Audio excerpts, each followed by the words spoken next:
नमस्कार। जय श्री राम। शिक्षाप्रद बोध कथाओं में आपका स्वागत है।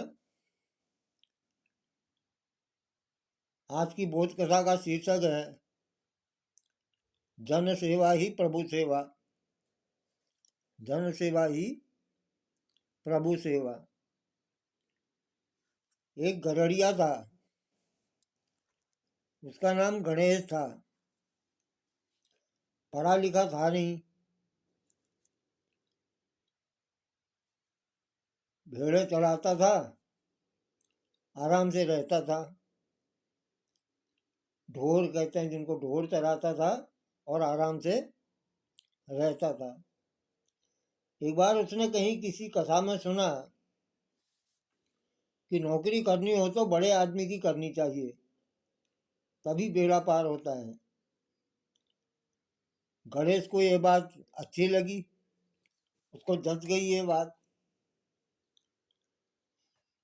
शाम को वो मुखिया के घर गया और बोला, मुखिया जी राम राम।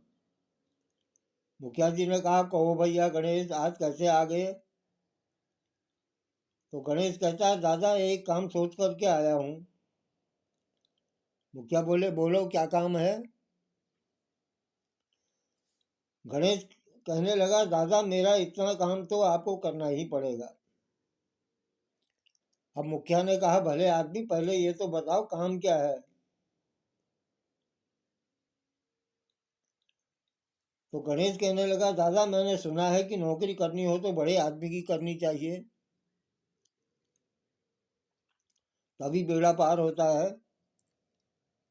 आप बड़े हैं, आप बड़े लोग हैं, मुझे नौकरी पर रख लीजिए। मुखिया बोला, गणेश लेकिन भैया तुम्हारे पास, मेरे पास तुम्हारे लायक कोई काम ही नहीं है, क्योंकि तुम पढ़े लिखे हो नहीं, पहलवान हो केवल, पहलवान की तरह दिखते हो। तुम्हारे लायक मेरे पास कोई काम है नहीं, कैसे रखूं? गणेश ने बहुत आग्रह कर किया, नहीं मुझे रख लीजिए। मेरे पास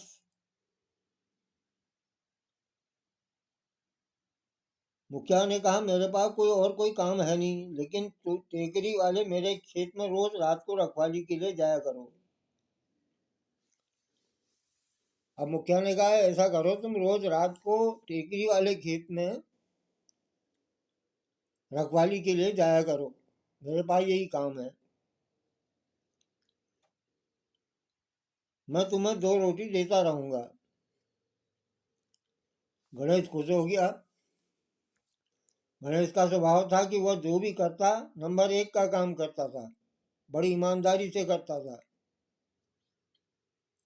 मुखिया के खेत की संभाल वह बहुत अच्छे ढंग से करने लगा। खेत का एक तिनका भी इधर उधर नहीं हो पाता था। यह देख करके मुखिया बड़े खुश हो गए। एक दिन मुखिया के घर थानेदार साहब आए।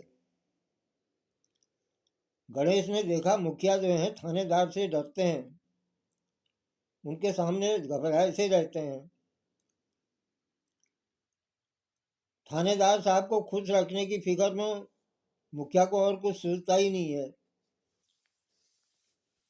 गणेश ने सोचा, ये थानेदार साहब तो हमारे दादा से यानी मुखिया से बड़े हैं, इसलिए वो जो है थानेदार के यहाँ नौकर हो गया। थानेदार के साथ बातचीत करके थानेदार के यहाँ नौकर हो गया। थानेदार साहब भी उसके काम से बड़े खुश थे। एक दिन थानेदार के काम की जांच करने के लिए पुलिस सुपरिटेंडेंट आए। थानेदार से भी बड़ा जो होता है पुलिस सुपरिटेंडेंट, सुपरिटेंडेंट, वो आए। गणेश ने ताड़ दिया कि पुलिस सुपरिटेंडेंट साहब थानेदार साहब से बड़े हैं, इसलिए थानेदार की नौकरी छोड़ छोड़ दी उसने, गणेश ने। अब जो है वो पुलिस सुपरिटेंडेंट की नौकरी के यहाँ नौकरी करने लगा।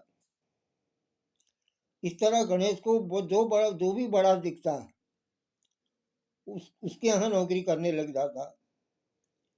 लेकिन ये रोज नए नए मालिक बदल बदल कर आखिर में वह थक गया। गणेश जो है आखिर में थक गया। उसने निश्चय किया कि कोई ऐसा मालिक खोज करनी चाहिए जो सबसे बड़ा हो, जिसे बदलना ही न पड़े। फिर ऐसा बड़ा मालिक तो भगवान ही है। सवाल था कि भगवान को खोजने के लिए कहाँ जाए। आखिर उसके ध्यान में आया कि लोगों की सेवा ही भगवान की सेवा है।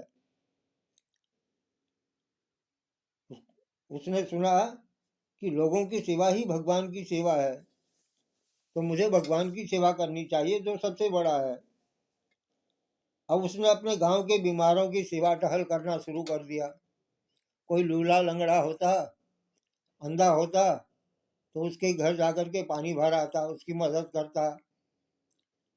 कहीं आग लगने पर उसे बुझाने के लिए सबसे पहले पहुंच जाता। भला गांव में ऐसा आदमी किसे अच्छा नहीं लगेगा। गणेश को पूरा गांव चाहने लगा और वो जो है बहुत लोकप्रिय हो गया गणेश। इस तरह सेवा करते करते गणेश को बुढ़ापा आ गया। गांव के सब लोग उसे गणेश काका कह करके पुकारने लगे। एक दिन दाना पानी उसका उठ गया और गणेश काका ने बड़े संतोष के साथ दुनिया से विदाई ली। लेकिन जिस दिन उनकी मौत हुई, पूरे गांव में सन्नाटा छा गया। पूरा गांव दुखी हो गया। सब कहने लगे, इस गांव में आदमी तो बस एक ही था, गणेश काका। बिना किसी स्वार्थ के उन सब की सेवा करता था, जिनका कहीं कोई आसरा न था। लोग कहते हैं धरती बिना खंभों के टिकी है। असल में गणेश काका जैसे खंभे ही इसे टिकाए हुए हैं। तो इस प्रकार आज की बोध कथा आपको कैसी लगी? चैनल को लाइक करें, सब्सक्राइब करें, शेयर करें। धन्यवाद। जय श्री राम।